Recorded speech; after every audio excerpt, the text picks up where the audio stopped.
तो जो मैं बार बार जो जिक्र कर रहा था कि गो आधारित खेती की बात करूं, और मतलब जो एक सिक्के के दो पहलू हैं, बल्कि मैं तो यहाँ पे कहूँगा एक सिक्के के तीन पहलू हैं, स्वास्थ्य भी, गाय भी और खेती भी। तो एक दूसरे के पूरक है। आप जब तक बोओगे शुद्ध नहीं, और मतलब शुद्ध नहीं डालोगे, तो वो गाय के माध्यम से आपको मिलना है, तो आपकी दवाइयाँ भी शुद्ध होने वाले नहीं है। मतलब ये सीधा संपर्क आपका आपके स्वास्थ्य से है। अब हम यहाँ पे 5 एकड़ खेती कर रहे हैं। ये जो गन्ना है, ये भी लगभग जिसका गुड़ बनेगा वो दवाइयों में यूज होगा। और जो ये जहाँ जितना भी गाय के लिए चारा होता है, ये भी गोबर आधारित या गाय आधारित है। मतलब इसमें कोई केमिकल या फर्टिलाइजर नहीं डालते, ना कोई छिड़काव करते हैं। हम छिड़काव भी करते हैं तो अपनी ही जो बताया है आयुर्वेद में, पहली बात तो हमें जरूरत ही नहीं पड़ती। हम कई बार तो जाके देखते भी नहीं है खेती में कि मतलब उसमें कोई बीमारी भी आई है। उसका पड़ोसी के 10 बीमारी आ जाए, हम जाके कभी देखते नहीं। हमें श्योर होता है कि हमें बीमारी हमारे फसल में नहीं आएगी। तो इतना लगभग स्वाभाविक होता है। तो जो खेती है, खेती हमने शुरू की है, लेकिन अब इस साल से हम और थोड़ा सा इसको कुछ नई तकनीक आई है, जैसे खाद बनाने की कुछ नई तकनीक जो आई है पुरानी पत्ती के हिसाब से। क्योंकि ऐसा कुछ लोगों का मानना है कि लंबे समय तक खाद डालने से कुछ एक ज़मीन पे लेंटर टाइप जो बताया वो हो चुका है, तो उसको तोड़ने के लिए कुछ एंजाइम या जैसे बैक्टीरिया में खाद में मिला के आपको डालने हो, ताकि वो जो केंचुआ है वो जो नीचे चला गया, आपके जो ज़मीन के जो भी जो चीज़ थी वो नीचे चली गई केंचुआ, वो ऊपर दोबारा किस तरह है। क्योंकि हम भी 5-6 साल से खेती कर रहे हैं, तो उत्पादन में 19-21 रह जाता है पड़ोसी के मुकाबले। मतलब ये किस तरह उसी उत्पादन पड़ोसी से, या मतलब जो नॉर्मल उत्पादन किस तरह वापस आए, तो उस पर हमारे कुछ साथी काम कर रहे हैं, मैं तो उस पर काम नहीं कर पा रहा। तो वो गुजरात से या कुछ अन्य जगह से कुछ मॉडल देख के आए हैं, और उस पर हमने उसको हरी झंडी दी कि आप यहाँ पे वो मॉडल बनाइए। जैसे वो बायोगैस में उनका अलग से कोई बायोगैस रहेगा, और अलग से कुछ कल्चर लेके आएंगे, वो जो कल्चर यहाँ पे लुप्त हो चुके हैं। केमिकल ने जिस जीवाणु को जो बताते हैं कि 2.5 से 3 लाख जीवाणु होने चाहिए ज़मीन में, आज वो जीवाणु संख्या 40 से 50 हज़ार रह गई है। तो जीवाणु दोबारा से कल्चर के माध्यम से खेत में लेके आए जाएंगे। वो किस तरह जो लेंटर बना उस लेंटर को तोड़ेंगे, और जो केंचुआ है जो वापसी किस तरह अपने खेत में करेगा, उस पर हम काम कर रहे हैं। और कोशिश करेंगे 2-3 साल में उसका रिजल्ट लेके इस चीज़ को लेके समाज में जाया जाए कि आपकी खेती पहली साल में कम नहीं होने देंगे। देखिए आज किसान बिल्कुल मर चुका है, उसकी हिम्मत नहीं है कि उसकी उत्पादन कम हो जाए तो सर्वाइव कर पाएगा।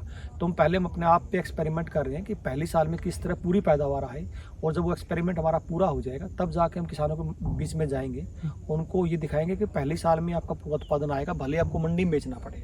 आपका अगर ना भी कोई लेगा उत्पाद रेट में। आज समस्या ये है कि मान लीजिए मैंने 1 एकड़ गेहूँ उगाई है, तो उसमें क्या है कि अगर कम आ जाए तो मैं उसका मार्केट में मुझे रेट मिल जाता है, इसलिए मैं सर्वाइव कर पाता हूँ। अब सबका सामान बेचना समाज में पॉसिबल नहीं है, इतनी बड़ी मार्केट नहीं है। तो हम इस पे काम करेंगे, पहली साल में पूरी पैदावार कैसे आए गाय के माध्यम से, उस कंसेप्ट पे काम कर रहे हैं। और 1-2 साल में हो सकता है इस साल ही हमें अच्छे रिजल्ट मिल जाए। इस चीज़ को लेकर हम समाज में जाएंगे, उससे गाय भी बचेगी, किसान भी बचेगा, और किसान के माध्यम से जो अनाज जाएगा वो बचेगा। कोई सरकार आपको सपोर्ट नहीं करने वाली, ये काम समाज के माध्यम से ही, समाज के सहयोग से ही हो पाएगा। इसमें हम अभी काम कर रहे हैं। जैसे अभी जितनी गाय का गोबर बायोगैस, वो कुआं आपको दिख रहा होगा, उस कुएं में बायोगैस का गोबर आ जाता है, वहाँ से हम सबमर्सिबल मोटर के माध्यम से पानी के माध्यम से खेत में बायोगैस के गोबर को छोड़ देते हैं। तो हमारा उत्पादन अभी तक बराबर तो नहीं कह सकते, लेकिन नज़दीक ही है। मतलब 10-5% की बाकी समस्या है, बाकी तो इससे ज़्यादा समस्या नहीं बची है खेत में। तो अभी देखो, जैसे गौशाला में हम बात कर रहे थे, उसके बाद खेत आपने देखा। अगर मैं संस्कृति और हमारी पारंपरिक जो संस्कृति थी उसको जोड़ के अगर पूछूं, आत्मनिर्भरता को जोड़ के पूछूं कि एक तरीके से खाने की चीजें भी यही हो रही हैं, उसके बाद जीव जंतु भी यही हैं, एक लूप है कि जो सर्कल है जिसको हम तोड़ रहे हैं। मतलब हम मॉडर्नाइजेशन के नाम पे वेस्टर्नाइजेशन या फिर और कहीं की कल्चर को अडॉप्ट कर रहे हैं। तो इस पे क्या कहेंगे आप? तो अच्छा भाई, जैसे मैंने कोई विद्वान से सुना था कि भारत में जो जातियां थी, वो जातियों में मजदूर कोई नहीं था, वो कलाएं थी। मतलब हर एक जाति में कला होती थी, जैसे सुनार की कला, या मतलब कुम्हार की कला, या खाती कला, मतलब कलाएं होती थी। वो मजदूर नहीं थे।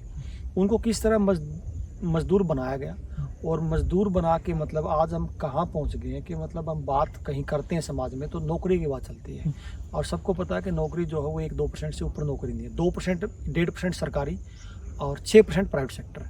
बाकी जो 94% या 92% जो लोग बचे, जो बच्चे बचे, उसकी कोई बात नहीं करने वाला। और उसको दुनिया का कोई तंत्र, कितना बड़ा तंत्र हो, चाहे कितने उद्योग लगा लीजिए, उसको कोई रोजगार नहीं देने वाला।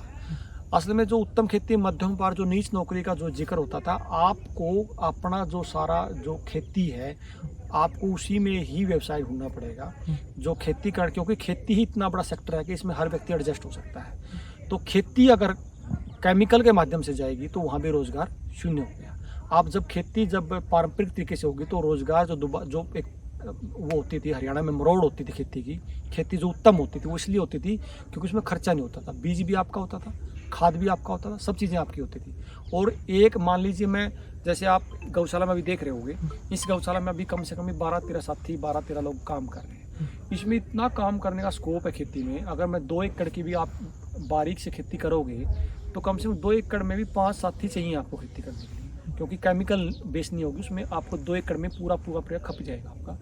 और वो एक, बल्कि मैं खेती की से आगे बढ़े बात करूँ, खेती का जो कार्य है वो ऋषि कार्य बताया गया है। और खेती को कभी भी व्यवसाय का विषय नहीं माना गया। खेती होती थी पेट भरने के लिए, समाज का पेट भरने के लिए। पूरा जो समाज डिपेंड करता था वो किसान पे डिपेंड करता था। पूरी जो अर्थव्यवस्था थी वो किसान के सराउंडिंग थी। अगर जिस साल खेती अच्छी हुई पूरा तबका ऊपर बढ़ा, जिस साल खेती कमज़ोर हुई तो तबका नीचे भी आया। लेकिन कभी भी इतनी बुरा दौर तो भारत का कभी नहीं रहा होगा कि हर व्यक्ति के जो ज़मीन है वो बैंकों में रखी गई। मतलब कितना ही बुरा दौर आया हो, कितने अकाल पड़े हों, लेकिन कम से कम हर किसान के हर घर में सोना कभी नहीं गया होगा घर से, चांदी कभी नहीं गई होगी, और 2-3 साल का 5 साल का बैकअप कभी नहीं गया होगा। तो ये जो हरित क्रांति के नाम पे जो बड़ा खेल खेला गया, ये असल में सारा एक बड़ा षड्यंत्र के तहत खेला गया। लेकिन दोबारा हमें उस जड़ों में ही, संस्कृति के जड़ों में जाना पड़ेगा। दूसरा, मुझे लगता कि कोई रास्ता होगा, क्योंकि आप विदेश चले जाइए 2% से ऊपर बच्चे विदेश नहीं जा पाएंगे।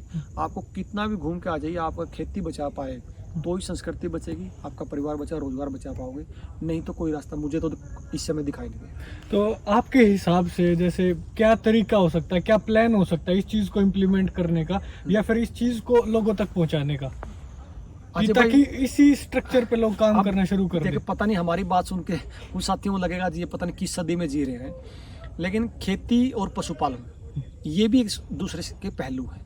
अगर आप अकेली खेती करोगे तो भी नहीं हो पाएगी, और अकेले पशुपालन पे जाओगे तब भी नहीं हो पाएगा।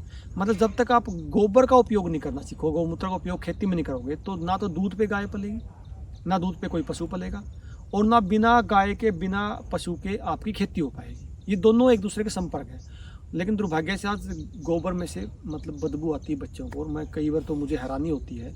एक मेरी भतीजी है, वो कई दिन पहले ऐसे बात कर रही थी, तो उसकी माँ ने उसको कहा बेटा गोबर में थोड़ी मदद करवा दे। तो उसका ये रिप्लाई था कि स्कूल में बच्चे ये कहेंगे कि आपने तो गोबर उठाया, मतलब कल को स्मेल आएगी हाथ में से, और मेरा बच्चे मजाक उड़ाएंगे। मतलब स्कूलों में अगर कोई बच्ची गोबर डाल के स्कूल में जाती है तो उसका मतलब मजाक उड़ा जाता है। इसके पीछे किस तरह की विचारधारा, किस तरह की मानसिकता काम कर रही है। और गोबर के नाम पे मतलब खुद किसान, में अचंभा तब मुझे होता है जब किसान संगठनों के लोग गोबर के नाम पे गालियाँ देते हैं। मतलब आपको गोबर से किस तरह दूर ले जाया जा रहा है, जो आधार है आपके जीवन का भी, आपके खेती का भी, आपकी अर्थव्यवस्था का भी, उसको ही गोबर आपको गाली के रूप में दिया जा रहा है। तो उसमें अब इतना पिछड़ गए कि मतलब अगर कोई व्यक्ति घर में किसी के पशु हो और वो गोबर उठा रहा है तो उसको इतनी दयनीय सोच से देखा जाता है कि पता नहीं इसने मतलब क्या घोर अपराध कर दिया हो। तो जब तक इस गाय पे, जब तक इस बात पे नहीं करेंगे और जब तक इसको खेती से नहीं जोड़ेंगे, तो मुझे लगता है कोई अर्थव्यवस्था संभलने वाली, आपका शरीर संभलने वाला है।